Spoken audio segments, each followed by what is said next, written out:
यूं ही नहीं मैं बन जाता हूं। कुदरत के कोने कोने से खूबियां खोज लाता हूं। गुणवत्ता की गहराइयों का गोताखोर हूं मैं। यूं ही नहीं मैं रजनीगंधा बन जाता हूं। नरेंद्र मोदी का नया भारत हो या फिर नेतन्याहू का इजरायल, दोनों का फंडा क्लियर है कि देश के दुश्मनों को किसी भी कीमत पर छोड़ा नहीं जाएगा। इसलिए तो भारत सर्जिकल स्ट्राइक कर देता है, एयर स्ट्राइक कर देता है।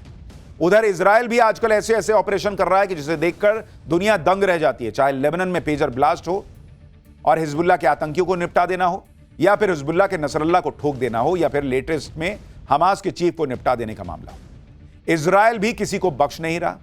नरेंद्र मोदी का भी मैसेज क्लियर है कि आतंकवाद के मामले पे कोई समझौता नहीं। पाकिस्तान से बात तभी होगी जब आतंकवाद से वो निपटेगा। कनाडा कितना भी चिल्लाता रहे, भारत सरेंडर मोड में नहीं आएगा। अमेरिका कुछ भी कहे, भारत सरेंडर मोड में नहीं आएगा। तो भारत और इजरायल आतंकवाद के मुद्दे पर सेम पेज पर है, छोड़ने का नहीं है इनको। लेबनान में हिजबुल्लाह चीफ को निपटाने के बाद अब इजरायल ने गाजा में हमास चीफ याह्या सिनवार को भी खत्म कर दिया है। कल गाजा में एक हमले में इजरायल ने याह्या सिनवार को मार दिया। इजरायल को इसकी तलाश पिछले 7 अक्टूबर की घटना के बाद से थी। यही है सिनवार को 7 अक्टूबर की घटना का मास्टरमाइंड माना जाता है, जिसमें हमास ने इजरायल के 251 लोगों को किडनैप किया था और 1200 से ज्यादा लोगों की हत्याएं की थी। इस घटना के बाद से इजरायल की फौज और उनकी खुफिया एजेंसी मोसाद इसकी तलाश कर रहे हैं। लेकिन कल यह तलाश उस समय पूरी हो गई जब गाजा के एक शहर रफा में एक हमले के बाद इसकी लाश मिली। सबसे बड़ी हैरानी की बात यह है कि सिनवार की मौत इजरायल से बाई चांस हो गई। यानी हमले से पहले इजरायल के सैनिकों को पता नहीं था कि उन्होंने हमास चीफ याह्या सिनवार को मार दिया है। यह बात तो उस समय कंफर्म हुई जब हमले के बाद इसकी डेड बॉडी चेक की गई। दरअसल हमले के समय सिनवार ने अपने चेहरे को कपड़े से ढका हुआ था।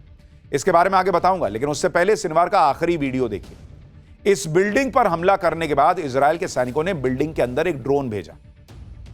इस ड्रोन में बिल्डिंग के अंदर सोफे पर एक घायल आदमी बैठा हुआ था। ये देखिए, इस आदमी का चेहरा स्कार्फ से ढका हुआ था और दाएं हाथ की कलाई ब्लास्ट में उड़ गई थी।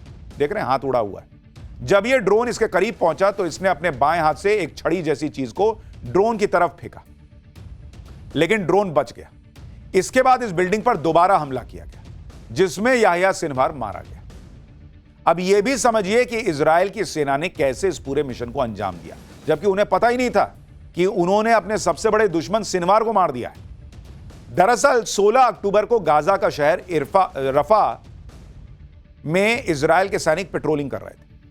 इस दौरान इजरायली सैनिकों को ताल अल सुल्तान इलाके की एक इमारत में एक संदिग्ध आदमी घुसता हुआ दिखाई दिया। इसके बाद सैनिकों ने इमारत को घेरकर वहां गोलियां चलानी शुरू की। इस दौरान ड्रोन के इस्तेमाल से पता चला कि इस बिल्डिंग में 2 लोग और छुपे हुए हैं और ये सभी लोग अपने चेहरे ढककर रखे हुए थे। ये तीनों लोग इस बिल्डिंग से भागने की फिराक में थे। जैसे ही इजरायल के सैनिक इमारत के पास पहुंचे तो उनके ऊपर बिल्डिंग के अंदर से ग्रेनेड फेंके गए। इसके बाद इजरायली सैनिक पीछे हट गए और मिसाइल अटैक से इस बिल्डिंग को ही उड़ा दिया।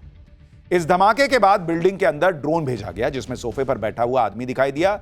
वो सिनवार ही था, लेकिन तब तक इजरायली सैनिकों को इसके बारे में पता नहीं था। एक और वीडियो देखिए। दरअसल इस ड्रोन फुटेज को देखने के बाद इजरायली सेना ने इस बिल्डिंग पर मिसाइल से दोबारा हमला किया। इजरायल के सैनिकों को शक था कि इस बिल्डिंग के अंदर हमास के कई आतंकी छुपे हो सकते हैं और इसके लिए उन्होंने कुछ दूरी से निशाना लगाकर मिसाइल से हमला किया। ये देखिए कैसे धमाका हुआ। फुल फ्रेम दिखाइए एक बार।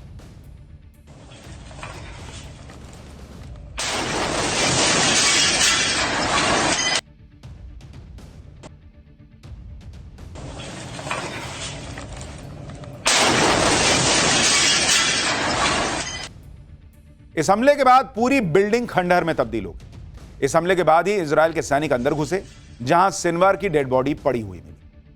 अब आपको नक्शे की मदद से वो जगह भी बताता हूं जहां इस पूरे मिशन को अंजाम दिया गया।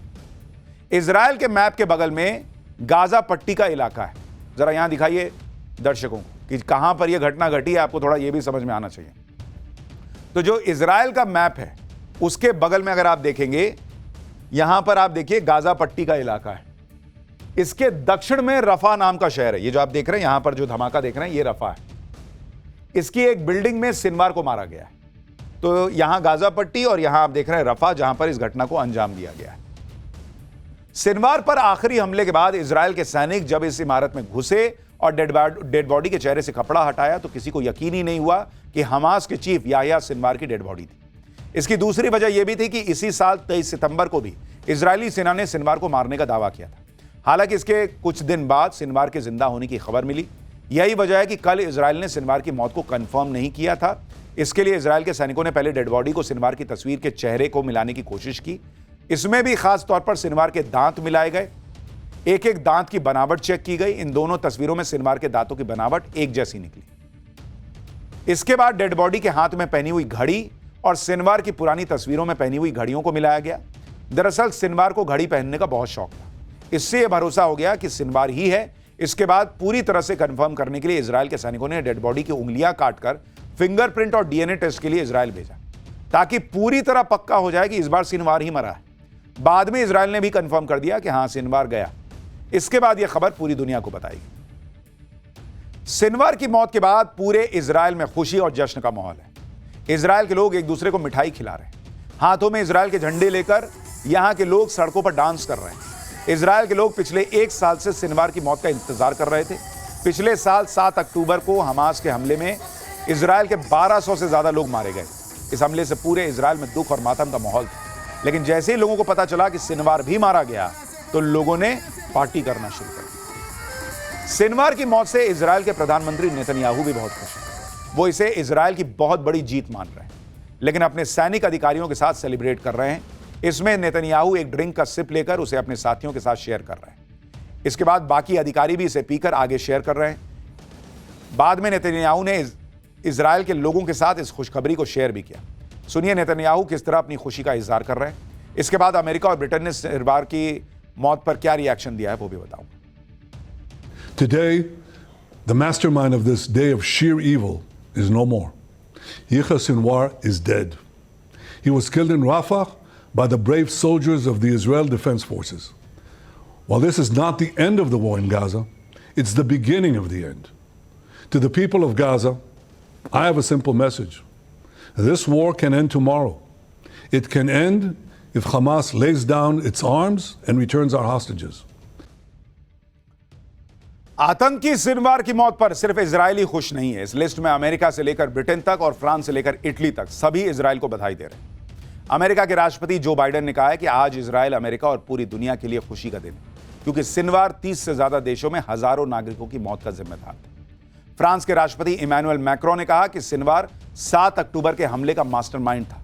फ्रांस अभी भी हमास की कैद में शामिल लोगों की रिहाई की मांग करता है। ब्रिटेन के पीएम कीर स्टारमर ने कहा कि ब्रिटेन सिनवार की मौत पर शोक नहीं मनाएगा। इटली की पीएम जॉर्जिया मेलोनी ने कहा कि सिनवार की मौत के बाद बंधकों को रिहा किया जाए और गाजा में युद्ध विराम की घोषणा हो। अब यह भी समझ लेना चाहिए कि सिनवार से बदला लेने में इजराइल को 1 साल का समय क्यों लगा। इसकी सबसे बड़ी वजह यह है कि सिनवार अपने साथ एक ह्यूमन चेन लेकर चलता था, जिसमें इजराइल के छोटे छोटे बच्चे उसके साथ चलते थे। तो जो लोग ये सोचते हैं कि हमास जो है वो फिलिस्तीनियों की लड़ाई लड़ रहा है, वो मानवता की लड़ाई लड़ रहा है। कौन सी मानवता? बहुत छोटे छोटे बच्चों को अपने शील्ड की तरह इस्तेमाल करके चलने वाला डरपोक आदमी, वो कौन सी लड़ाई लड़ रहा है? ये गाजा में हमास के ठिकाने का एक वीडियो है जिसमें सिनवार के आसपास इजराइल से किडनैप किए गए बच्चे चल रहे हैं। यही वजह थी कि इजराइल चाहकर भी सिनवार पर अटैक नहीं कर पा रहा था। हमास ने पूरे गाजा में इतनी गहरी टनल बना रखी है कि इन पर हमला करना बहुत मुश्किल था। कई टनल की गहराई तो कई हजार फीट है। ये टनल आपस में एक दूसरे से जुड़ी हुई हैं, इसलिए हमले के दौरान सिनवार निकल जाता था। इसके अलावा कई टनल इतनी चौड़ी हैं कि उसमें कार चलाई जा सकती है। ये टनल में कार चल रही है बॉस। ये सिनवार का वीडियो है जिसमें वो टनल के अंदर कार से जा रहा है। सोचिए कैसा टनल नेटवर्क इन लोगों ने बनाया हुआ था। सिनवार की मौत के बाद अब सबसे बड़ा सवाल यह है कि हमास को चलाएगा कौन, क्योंकि इजराइल ने एक एक करके हमास के सीनियर आतंकियों को तो निपटा दिया। भाई, इसमें 13 जुलाई को हमास के मिलिट्री चीफ मोहम्मद दाइफ को मार दिया इजराइल ने। 31 जुलाई को हमास के पूर्व चीफ इस्माइल हानिये को मार दिया। 16 अक्टूबर को हमास चीफ सिनवार को भी मार दिया। सब ऊपर मिल रहे, अरे तुम भी आ गए, निपटा दिया तुमको भी। इजराइल ने किस तरह हमास के आतंकियों को मारा है, इसे आप इस तस्वीर से समझ सकते हैं। इजराइल ने हमास के सीनियर आतंकियों का एक पोस्टर बनाया है। इसमें जिस आतंकी को मार दिया जाता है उसकी तस्वीर के आगे क्रॉस का निशान लगा दिया जाता है। और देखिए ऑलमोस्ट भर ही गया है, कुछ ही लोग बचे। जो बचे हैं सोचिए उनकी क्या हालत हो। सिनवार की मौत के बाद अगला हमास चीफ कौन होगा, इसकी तलाश शुरू हो गई। इस समय हमास का अगला चीफ बनने के लिए 4 दावेदार हैं। पहला नाम खालिद मिशाल का है, क्योंकि खालिद हानिये से पहले 21 सालों तक हमास का चीफ रहा। साल 1987 में जब हमास का गठन हुआ तो उसमें खालिद भी शामिल था। यह 1996 में हमास का पॉलिटिकल चीफ बना और 2017 तक इस पद पर रहा। खालिद इस समय दोहा में रहता है और हमास की विदेश नीति का बड़ा चेहरा है। दूसरा नाम है ज़ेहर ज़बरीन। यह फंडिंग का जुगाड़ करता है, इसलिए इसे हमास का सीईओ भी बुलाया जाता है। यह फिलिस्तीन और इजराइल के बीच कैदियों की अदला बदली में बड़ी भूमिका निभाता है। यह हानिये के डिप्टी के तौर पर काम कर रहा था। खलील अल हय्या भी ज़बरीन की तरह हानिये के डिप्टी के तौर पर काम कर रहा था। अल हय्या इजराइल से बातचीत के पक्ष में नहीं है। इसका मानना है कि इजराइल को हराकर ही फिलिस्तीन की समस्या का समाधान हो सकता है। इसके ईरान, तुर्की, सीरिया, कतर और मिस्र के साथ अच्छे संबंध हैं। चौथा नाम है मूसा अबू मरजोक का। मूसा अबू मरजोक हमास के फाउंडर्स में से एक है। मरजोक 1992 में हमास के पॉलिटिकल ब्यूरो का पहला चेयरमैन बना। इसके बाद 1996 से 2013 तक हमास के पॉलिटिकल ब्यूरो का डिप्टी चेयरमैन भी रहा। तो ये 4 नाम हैं जो कहा जा रहा है कि हमास के अगले चीफ हो सकते हैं। लेकिन कौन बनना चाहेगा भाई? जिस तरह से इजराइल ठोक रहा है, जो बनेगा वो पहले ऊपर जाएगा वाला हिसाब। तो सब एक दूसरे को आगे करेंगे कि तुम बढ़ो ना भाई, हम हैं पीछे, तुमको बनना चाहिए।